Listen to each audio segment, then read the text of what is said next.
नमस्कार दोस्तों, स्वागत है आप सभी का सॉफ्ट स्टडी यूट्यूब चैनल में। मैं हूं सौरभ और एक बार फिर से आपके साथ हूं एक और नई वीडियो को लेकर। तो दोस्तों आज है 19 मार्च और एमपी पटवारी 19 मार्च फर्स्ट शिफ्ट का एग्ज़ाम ख़त्म हो चुका है और इसमें पूछे गए कुछ रियल क्वेश्चंस हमारे पास पहुंच चुके हैं।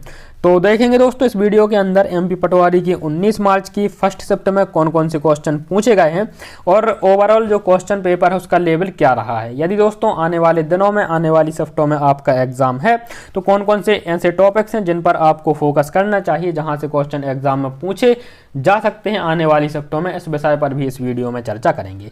फिलहाल दोस्तों वीडियो में आगे बढ़ते हैं और वीडियो पसंद आती है तो वीडियो को लाइक करें, शेयर करें। चैनल पर यदि आप नए हैं तो सब्सक्राइब करके नोटिफिकेशन बेल को प्रेस करना ना भूलें ताकि यहाँ पर अपलोड की गई नेक्स्ट वीडियो की नोटिफिकेशन आपको सबसे पहले मिल जाए। देखिए दोस्तों, मैनेजमेंट के जो क्वेश्चन होते हैं वो बहुत कम क्वेश्चन छात्रों के द्वारा बताए जाते हैं, क्योंकि मैनेजमेंट के क्वेश्चन थोड़े से लेंदी होते हैं, बड़े बड़े क्वेश्चन होते हैं, इसलिए वो याद नहीं रख पाते हैं। ठीक है, इसलिए दोस्तों मैनेजमेंट के पूछे गए क्वेश्चन पर एक वीडियो बनाई गई थी जिसका लिंक आपको इस वीडियो के डिस्क्रिप्शन में दिया गया है। यदि आपने उस वीडियो को नहीं देखा है और मैनेजमेंट के क्वेश्चंस के बारे में आप जानना चाहते हैं तो डिस्क्रिप्शन में दिए गए लिंक पर क्लिक करके आप उस वीडियो को देख सकते हैं। ठीक है, यहाँ पर दोस्तों डिस्कस करते हैं आज 19 मार्च की फर्स्ट शिफ्ट में पूछे गए क्वेश्चन को। तो देखिए पहला क्वेश्चन जो काफ़ी सिंपल क्वेश्चन है और काफ़ी कॉमन क्वेश्चन जो पहले भी कई एग्जाम्स में पूछा जा चुका है। ठीक है, देखिए उज्जैन किस नदी के तट पर है, इस प्रकार का क्वेश्चन आज पूछा गया था। ठीक है, उज्जैन किस नदी पर या फिर उज्जैन नगर किस नदी के तट पर है, तो ये क्षिप्रा नदी के तट पर स्थित है उज्जैन। ठीक है, तो काफी सिंपल क्वेश्चन है जो आज की पहली शिफ्ट में पूछा गया है। ठीक है, आगे बढ़ते हैं। जो अगला क्वेश्चन पूछा गया है, मुख्यमंत्री जिनका सबसे कम कार्यकाल रहा। अब देखिए दोस्तों ये इस प्रकार से इसके 2-3 आंसर सही हो सकते हैं।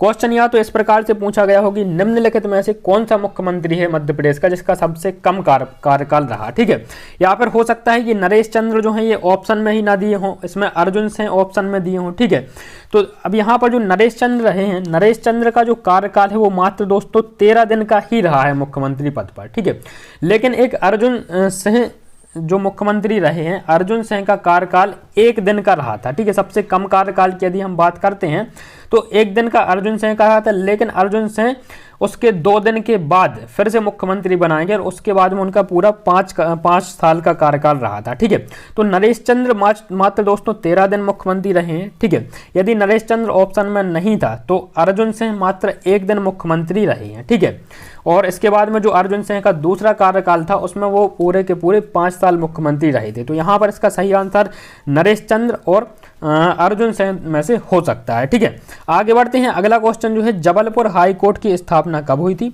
तो जबलपुर हाई कोर्ट की स्थापना 1956 में हुई थी। जो प्रथम मुख्य न्यायाधीश थे मोहम्मद हिदायतुल्लाह थे। ठीक है, तो इस प्रकार से प्रथम मुख्य न्यायाधीश से भी क्वेश्चन पूछा जा चुका है और ये स्थापना से भी क्वेश्चन पूछा जा चुका है। ठीक है, कहाँ पर है तो जबलपुर में है। जबलपुर को मध्य प्रदेश की सांस्कृतिक राजधानी कहा जाता है। सांस्कृतिक राजधानी की संज्ञा विनोबा भावे ने दी थी। भूदान आंदोलन विनोबा भावे के द्वारा शुरू किया गया था। ठीक है, तो इस प्रकार से ये क्वेश्चन आपको लिंक करके याद करने। जैसे ही शहर का नाम आता है तो एक प्रकार से वो आपके दिमाग में फोल्डर है। ठीक है, कोई भी शहर है, कोई भी जिला है, वो एक प्रकार से आपके दिमाग में फोल्डर है। उस फोल्डर के अंदर उससे रिलेटेड पूरी इंफॉर्मेशन आपकी होनी चाहिए। ठीक है, तो इस प्रकार से आप याद रख सकते हैं चीज़ों को। अगला क्वेश्चन है, दूषित पानी के पीने से कौन सी बीमारी होती है। तो देखिए दोस्तों दूषित पानी, अभी ऑप्शन पर डिपेंड करता है कि ऑप्शन में क्या दिया हुआ था। ठीक है, दूषित पानी पीने से कई बीमारियां होती हैं, कई वायरस जनित जो बीमारियां हैं, ठीक है, वो बीमारियां दूषित पानी से होती हैं, जैसे कि टाइफाइड हो जाता है, हैजा, डायरिया आदि। डायरिया, पीलिया आदि जो है क्या है, दूषित पानी पीने के द्वारा ये बीमारियां हो सकती हैं। ठीक है, तो प्रदूषण से क्वेश्चन लगातार पूछे जा रहे हैं। ठीक है, अगला जो है दोस्तों, चांद के मुंह में थूकना। बहुत ही इंटरेस्टिंग सा ये क्वेश्चन एक पूछा गया, चांद के मुंह में थूकना मुहावरे का क्या अर्थ है। ठीक है, तो देखिए चांद के मुंह में थूकना मतलब किसी महान व्यक्ति पर लांछन लगाकर, किसी महान व्यक्ति पर लांछन लगाकर स्वयं अपमानित होना। ठीक है, इस मुहावरे का अर्थ हो जाता है चांद के मुंह में थूकना। ठीक है, अगला जो क्वेश्चन पूछा गया, कार्बन को दर्शाया जाता है। तो कार्बन को दोस्तों किससे दर्शाया जाता है, सी से दर्शाया जाता है। ठीक है, पीरियोडिक टेबल के अंदर। और यहाँ पर देखिए जो इसका परमाणु क्रमांक होता है 6 होता है। ठीक है, तो किससे, सी से दर्शाया जाता है कार्बन को। अगला क्वेश्चन जो पूछा गया दोस्तों, मध्य प्रदेश के अंदर 2011 की जनगणना के अनुसार आदिवासियों की जनसंख्या कितनी है। तो मध्य प्रदेश में 2011 की जनगणना के अनुसार आदिवासी मतलब अनुसूचित जनजाति के जो व्यक्ति हैं इनकी जनसंख्या दोस्तों 20%, ठीक है। और इसी परसेंटेज के आधार पर इनको आरक्षण भी प्राप्त है। 20% आरक्षण अनुसूचित जनजाति को, 15% आरक्षण अनुसूचित जाति को प्राप्त है, ठीक है। और मध्य प्रदेश में 15% SC है, 20% ST है, ठीक है। अगला जो क्वेश्चन है, आचार्य भरत मुनि ने, हिंदी का क्वेश्चन है, ठीक है। आचार्य भरत मुनि ने रसों की कितनी संख्या बताई है? तो आचार्य भरत मुनि ने रसों की 8 संख्या बताई है। आज दोस्तों देखिए रसों से ओवरऑल 5 क्वेश्चन आपके हिंदी के अंदर पूछे गए हैं, ठीक है। तो अब यहाँ से कह सकते हैं कि रसों का, छंद का, अलंकार आदि का वेटेज यहाँ पर बढ़ रहा है, ठीक है। तो एक प्रकार से ये जो एडवांस हिंदी होती है, एडवांस मैथ तो सभी पढ़ ही रहे हैं, एडवांस हिंदी होती है, इसको भी आपको क्या करना है, इसका रिवीजन आपको करना है, इसे पढ़ना है। यहाँ से क्वेश्चन लगातार पूछे जा रहे हैं, ठीक है।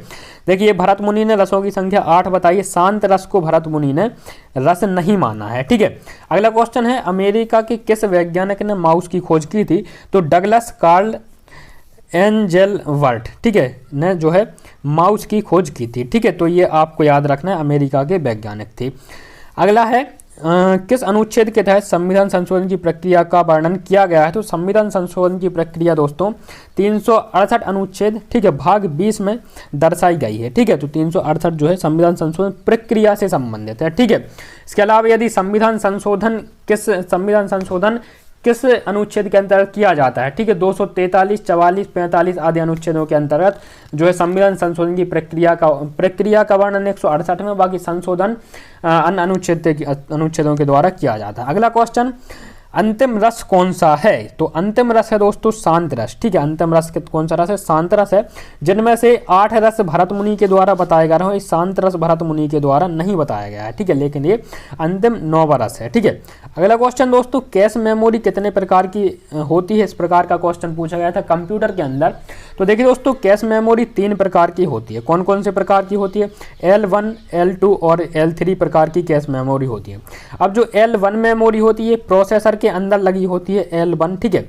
L2 जो मेमोरी होती है IC चिप पर लगी होती है, ठीक है। और L3 जो होती है ये रैम के पास में लगी होती है। सबसे तेज मेमोरी कौन सी होती है? कैश मेमोरी जो है सबसे तेज मेमोरी होती है, ठीक है। और रैम से लगभग 2 गुना स्पीड से ये मेमोरी कार्य करती है। तो 3 प्रकार की कैश मेमोरियां होती हैं। अगला क्वेश्चन जो पूछा गया कंप्यूटर में, स्प्रेडशीट से संबंधित क्वेश्चन पूछा गया, ठीक है।